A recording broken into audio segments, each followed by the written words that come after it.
नमस्कार, city post live में आपका स्वागत है। मैं हूं श्रीकांत प्रत्युष। आपने देखा कि प्रशांत किशोर ने अपना शक्ति परीक्षण करने के लिए पटना के गांधी मैदान में रैली का आयोजन किया था, लेकिन तस्वीर तो आपने देखी ही है। लाख से ज़्यादा भीड़ जुटा नहीं पाए और 50,000 लोग तो पटना के बाहर ही फंस गए, अंदर घुस ही नहीं पाए। तो मुश्किल से 1.5 लाख 2 लाख लोग ही आ पाए, जबकि दावा था 10 लाख लोगों को पटना में जुटाने का। मेरे साथ हैं जन स्वराज पार्टी के प्रदेश उपाध्यक्ष, बिहार के जाने माने अधिवक्ता YV गिरी जी। गिरी जी, क्यों शक्ति परीक्षण फेल हो गया? फेल कहाँ हुआ है? यही तो दुष्प्रचार चल रहा है। फेल नहीं हुआ है। जिस प्रयोजन के लिए और जिस बात के लिए रैली किया गया था और जो रैली के पीछे मंशा था जन स्वराज पार्टी का या प्रशांत किशोर जी का, वो मंशा सफल हुआ है। अब हम आपको बता देते हैं कैसे हुआ है। बात यह है कि 2 अक्टूबर को जो पार्टी अनाउंस किए, प्रशांत किशोर ने पार्टी बना, 1 करोड़ लोगों ने मिल के इस पार्टी को गठित किया, जिसके सूत्रधार प्रशांत किशोर जी हैं। और 2 अक्टूबर को मनोज भारती जी, इतने विद्वान आदमी, IFS, 4 देश के एम्बेसडर रहे हुए को बनाया गया अध्यक्ष, और बड़े फैन फेयर से। और उस दिन प्रशासन का रुकावट नहीं हो पाया, इसलिए जिस दिन पार्टी बनी उस दिन करीब 80-90 हज़ार 70 हज़ार लोग पार्टी के संगठन में के दिन जो वेटनरी कॉलेज में मीटिंग हुई, वहाँ लोग पहुँचे हुए थे। स्मूथली सब हुआ। उसी दिन प्रशांत किशोर जी ने कहा था कि अब हम लोगों को जन स्वराज परिवार को थोड़ा और बढ़ने दीजिए, 2-3-4 महीने के बाद हम लोग गांधी मैदान में रैली करेंगे। तो गांधी मैदान में रैली करने का मकसद ये था कि हमारा क्या फैलाव हुआ है, कितने लोगों का झुकाव हुआ है, इसको हम लोग ज़रा शक्ति प्रदर्शन नहीं, थर्मामीटर से ज़रा नापा जाए। थर्मामीटर तो फेल हो गया ना। नहीं फेल ये 10 लाख का दावा किए थे, कितने लोग? नहीं फेल हुआ ना। देखते तो चलिए, हमको ज़रा बताने दीजिए। अब हम लोगों ने प्रशासन से मार्च में समय मांगा, पार्टी मार्च में नहीं दिया। अब अप्रैल में हम लोग कहा कि अप्रैल के 1 और 2 वीक के बीच में समय दे दीजिए। 13 को हम लोग मार रहे थे, रविवार को। तो उन लोगों ने जानबूझ के, प्रशासन ने पता नहीं किस कारण से हम लोगों को 13, जो रविवार था, छुट्टी का दिन सबसे अच्छा रहता है दिन रैली करने के लिए, जाम भी कम रहता है और स्कूल कॉलेज सब बंद रहते हैं। लेकिन हम लोगों को संडे को समय न देकर हम लोगों को फ्राइडे, शुक्रवार को गांधी मैदान अलॉट हुआ और कहा गया कि आप लोग, परमिशन दिया गया फ्राइडे को रैली करने के लिए। अब हम लोग अब पता लगा रहे हैं कि क्यों फ्राइडे को दिया गया। तो इसका मतलब था कि कहीं न कहीं सरकार के मंशा में ये अब बात आ गई संज्ञान में कि मुस्लिम लोग ज़्यादा से ज़्यादा प्रशांत किशोर और जन स्वराज की तरफ झुक रहे हैं। और फ्राइडे को उन लोगों का नमाज होता है, बड़ा नमाज होता है, तो ताकि कम से कम मुस्लिम लोग रैली में आ सके, नमाज के दिन ही हम लोगों को गांधी मैदान अलॉट किया गया। खैर, इसके बाद भी 5 लाख से ज़्यादा लोग तैयार होके भिन्न भिन्न जगहों से बसों में बैठ गए थे और पटना आने की करीब 4-5 हज़ार बस और लगभग 15,000 से 20,000 तक छोटी गाड़ियाँ, इतने लोग। और ये सब हमारे जन स्वराज के कार्यकर्ता, सपोर्टर सब अपना इंतज़ाम करके सब जगह से चल रहे थे, क्योंकि रैली का घोषित समय 3 बजे था, 2-3 बजे। इसलिए सब लोग सुबह, कोई 8 बजे चला, कोई 9 बजे चला, कोई 10 बजे चला, कोई 11 बजे चला। लेकिन जो बहुत सवेरे चला, कुछ लोग जो चला, तो वो सब बसें आने में कोई प्रॉब्लम नहीं हुआ। वो सब बसें आ गई, करीब 1500 से लेके 2000 तक लोग बसें यहाँ आ गई, चारों तरफ से लग गई। अब उसका कोई इंतज़ाम, सरकार ने फ्राइडे को परमिशन दिया था, तो ये दायित्व बनता था सरकार को, पर्याप्त पुलिस बल गांधी मैदान, इसके इर्द गिर्द और पूरा ट्रैफिक कंट्रोल करे, रेगुलेट करे, लेकिन कुछ भी नहीं हुआ। फिर भी 11 बजे तक करीब 1-1.5 लाख लोग पटना पहुंच गए। तब लगता है प्रशासन के जो पदाधिकारी थे भिन्न विभिन्न जिलों में, वो तो स्मूथ काम शुरू में होने दिए और उनकी मंशा ठीक ही लग रही थी, लेकिन जब ऊपर वालों को, जो सरकार चलाते हैं और जो सरकार में है और सरकार के जो मुखिया हैं, जब इन लोगों को पता चला कि 5 लाख से ऊपर की भीड़ प्रशांत किशोर के लोग गाड़ियों में, भिन्न भिन्न गाड़ियों और कार्स में, छोटी गाड़ी में, छोटे बस में बैठ चुके हैं और अपने जगह से चल चुके हैं, तो 12 बजे 11 बजे के बाद अब जाम होने लगा। जाम कराया गया और प्रशांत किशोर जी स्वयं और उनके पार्टी के लोग रिक्वेस्ट करते रह गए विभिन्न जिला स्तरों पर और विभिन्न पदाधिकारियों से कि जाम हटाने के लिए पुलिस व्यवस्था की जाए। इन लोगों ने टोटल नॉन कोऑपरेट किया। ऐसा हो गया कि 1-1.5 लाख लोग तो यहाँ पहुँच गए, लेकिन करीब करीब 2-2.5 लाख लोग अपने बसों में, अपने गाड़ियों में, रास्ते ही में रुके रहे। ऐसा आ गया, बीच में खाने पीना बिना, पानी घट गया, लोग परेशान थे।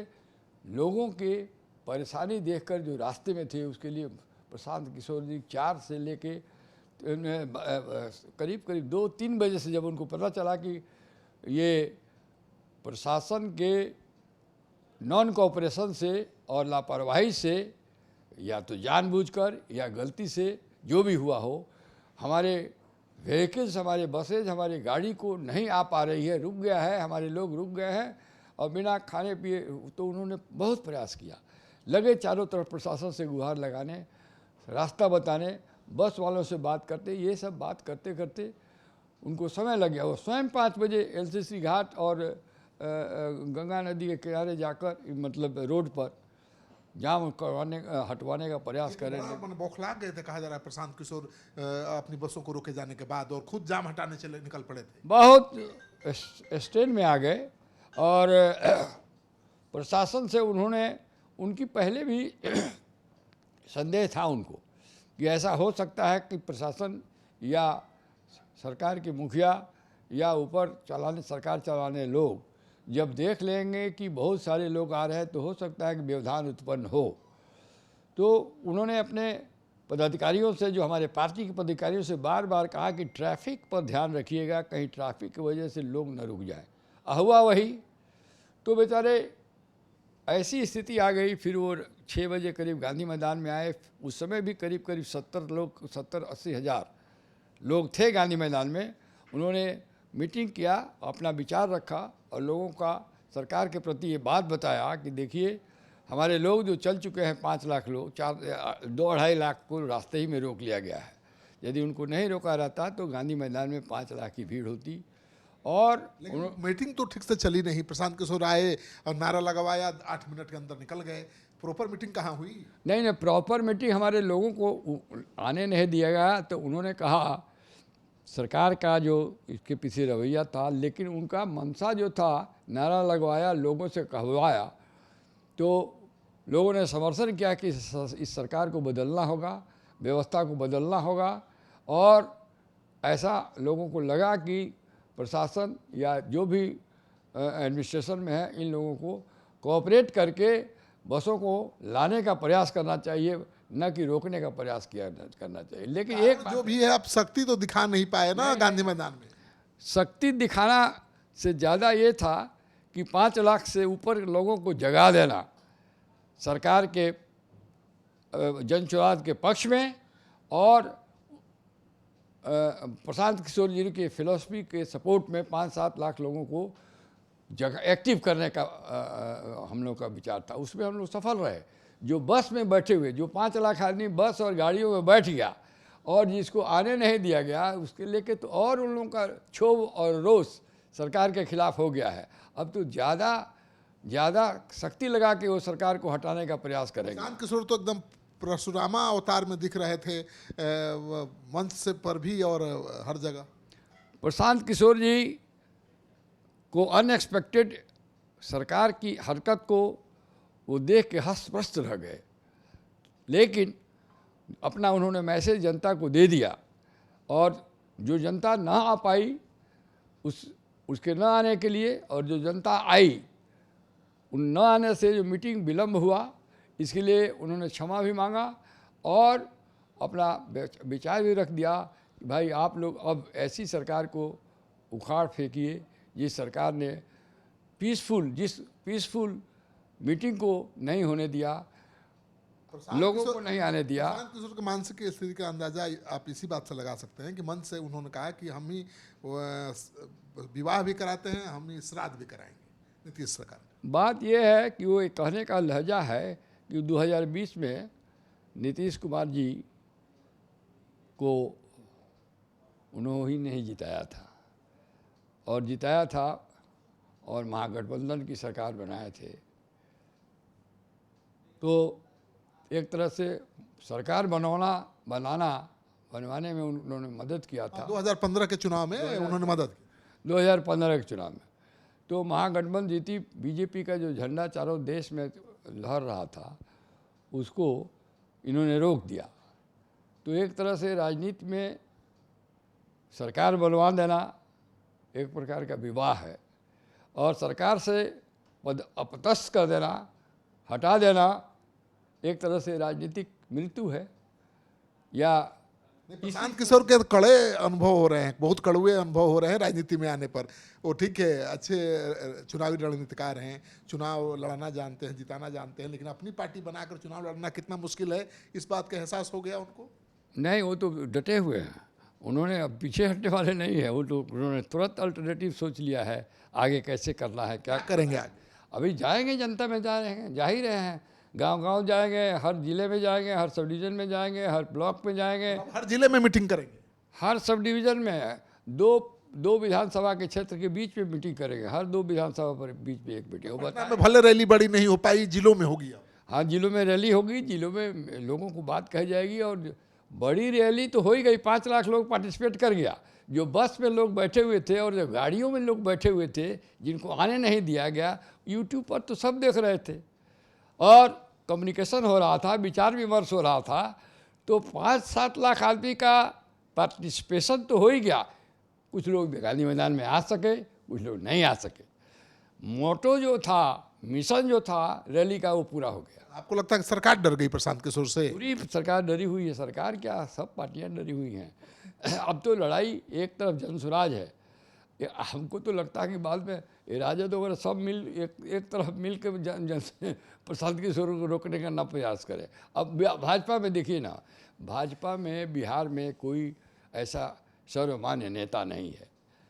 बिहार में भाजपा के सबसे बड़े नेता और सर्वमान्य नेता श्री सुशील मोदी जी थे। भाजपा को बिहार में उन्होंने खड़ा किया, जिस प्रकार लालू जी ने राष्ट्रीय जनता को बिहार में पार्टी को खड़ा किया। लेकिन बीजेपी ने सुशील मोदी जी के लास्ट 3-4 साल में कैसा व्यवहार किया, उनको दूध की मक्खी तरह निकाल के फेंक दिया।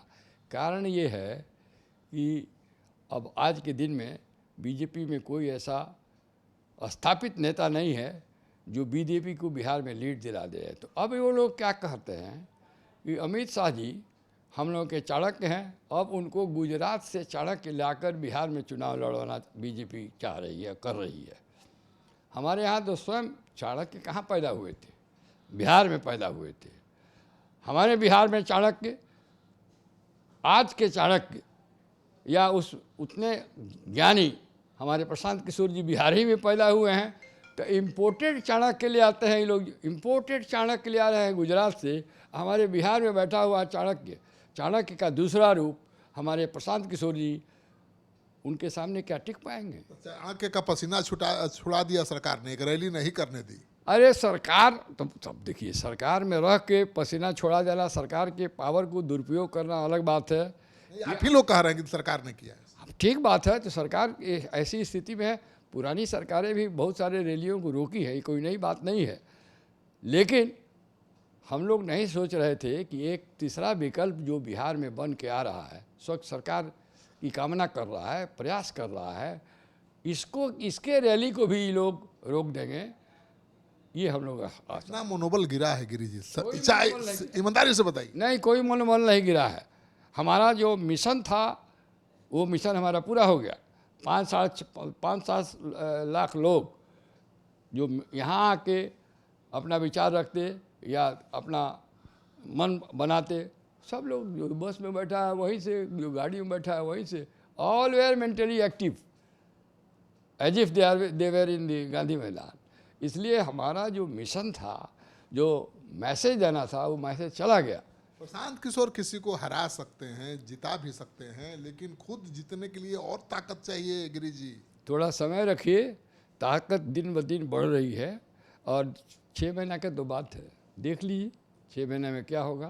क्या होगा? सरकार बनेगी उनकी, प्रशांत। स्वराज की सरकार बने? हाँ हाँ, काफ़ी सीट आएगा। कम सीएम कौन बनेगा?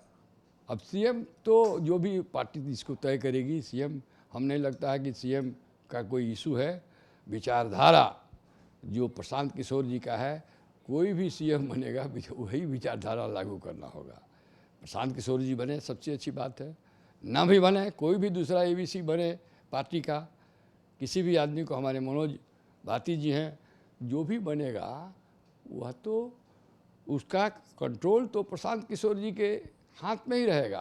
प्रशांत किशोर जी के जो कमिटमेंट है, जो उनका विज़न है, उसको लागू करना पड़ेगा। चलिए, तो आप सुन रहे थे गिरीश जी को, कह रहे हैं कि भाई हमारी रैली को असफल करने की कोशिश की गई, लेकिन उससे मनोबल नहीं गिरा है, बल्कि आक्रोश बढ़ा है और आने वाले दिनों में यानी चुनाव में इसका और ज़्यादा असर दिखेगा। और रैली का मिशन हम लोग पूरा कर लिए हैं। रैली का मिशन 5-7 लाख लोगों को एक्टिवाइज करना था, वो हो गया है। चाहे वो नहीं पहुंचने दिया गया तो और ज़्यादा एक्टिव हो गए हैं। चलिए, तो आपने सुन लिया, जिन लोगों को रोका गया पटना के बाहर, पटना के बॉर्डर पर, वो आक्रोशित हैं और ज़्यादा मजबूती के साथ प्रशांत किशोर के साथ खड़े हैं।